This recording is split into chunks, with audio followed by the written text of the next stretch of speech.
एक और चीज़ है कि सबके साथ होती है कि हम लोग जैसे मान लीजिए थोड़ा-सा भी हमारे अंदर हमारी सैलरी में हाइक होता है हुँ, हुँ। या हमारी इनकम में हाइक होता है, उसके उससे ज़्यादा जो स्पीड से हमारे खर्चे बढ़ जाते हैं।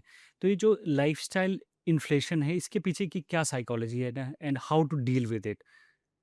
ज आपने राइटली सेड कि साइकोलॉजी ही है सारी और बिहेवियरल अपना एस्पेक्ट्स हैं। Hmm, the simple point is कि इसको हमें अपने खुद के अंदर ही इनकलकेट करना है कि हुँ, हमें एक डिसिप्लिन्ड अप्रोच रखनी है हुँ, सेविंग्स के लिए। बिकॉज़ इफ यू जैसे मैंने शुरुआत में ही कहा था कि गोल सेटिंग, हुँ, तो goal setting again is a part of the financial plan. Hmm, सबसे पहले आपने बजटिंग कर दी, हुँ, उसके बाद गोल सेट किया। हुँ, गोल सेट में आपने ये देखा कि मैंने 1 साल के बाद में मेरे कौन से गोल्स आ रहे हैं। हुँ, तो आपकी इंक्रीमेंट होने वाली है और हुँ, उसके लिए मुझे गाड़ी खरीदनी है। Hmm, those kind of things will come in the 1 year ब बकेट। हुँ, फिर 3 टू 5 ईयर्स में मुझे घर खरीदना है। हुँ, अब उसके लिए मुझे डाउन पेमेंट का अरेंज करना है। हुँ, तो गोल मैं सेट कर रहा हूँ। हुँ,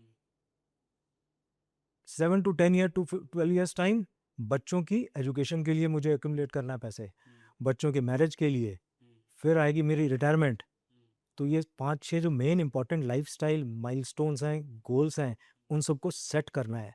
और इसी गोल सेटिंग प्रोसेस में मुझे ये भी देखना है कि 5 साल बाद जो होम लोन की बात कर रहा हूँ मैं, होम बाइंग की बात कर रहा हूँ, हुँ, होम आज के डेट में वो क्या प्राइस का है, हुँ, जो मैं लेना चाहूँगा। हुँ, उसमें भी एक थंब रूल है कि मुझे कितना तक का अफ़ोर्ड करना चाहिए बेस्ड ऑन माय इनकम। हुँ, उस आज की कॉस्ट क्या है? हुँ, बच्चों की अभी एजुकेशन की बात अगर हम करें तो वो आज क्या कॉस्ट है? हुँ, मैरिज की आज क्या कॉस्ट है? और हुँ, उसको फिर इन्फ्लेट करें, हुँ, इन्फ्लेशन लगा के हुँ, इन्फ्लेट करें कि 10 साल बाद बच्चों की पढ़ाई की एजुकेशन कॉस्ट क्या होगी? हुँ, अब उसके लिए मुझे सेव करना है। हुँ, फॉर एग्ज़ाम्पल आज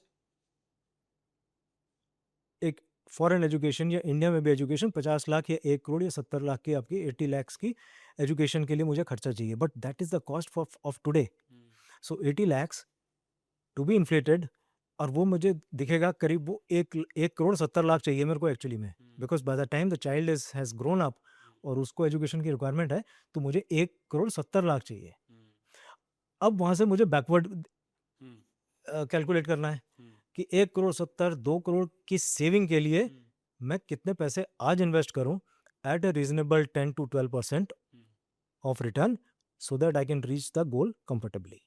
ठीक है। जैसे-जैसे इन्फ्लेशन बढ़ रही है, जैसे कि मैंने कहा कि हमारी लाइफ़स्टाइल इन्फ्लेशन भी बढ़ रही है।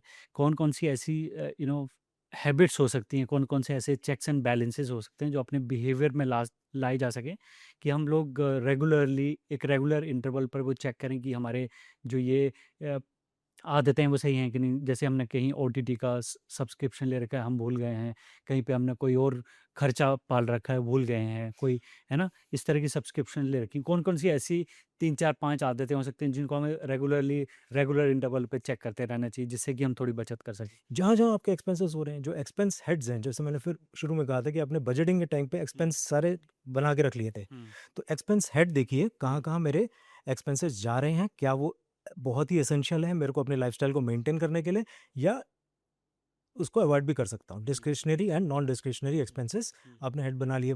उसमें आप देखिए कहाँ मैं किसमें बचत कर सकता हूँ। हुँ, तो ओटीटी के एक्सपेंसेस हों या बाकी आपके बाहर घूमने के हों, तो वो मैं ये नहीं कहूँगा कि वो कट करें। हुँ, बट येस डेफ़िनिटली उसी एक्सपेंस शीट को देख के आप हुँ, कह सकते हैं कि हुँ, कहाँ-कहाँ खर्चे हो रहे हैं। खर्चे हो रहे हैं और उनको लीकेजेस कहाँ जो भी हैं उनको लीकेजेस जो फिक्स हैं करें। उनको आप फिक्स कर हुँ। सकते हैं।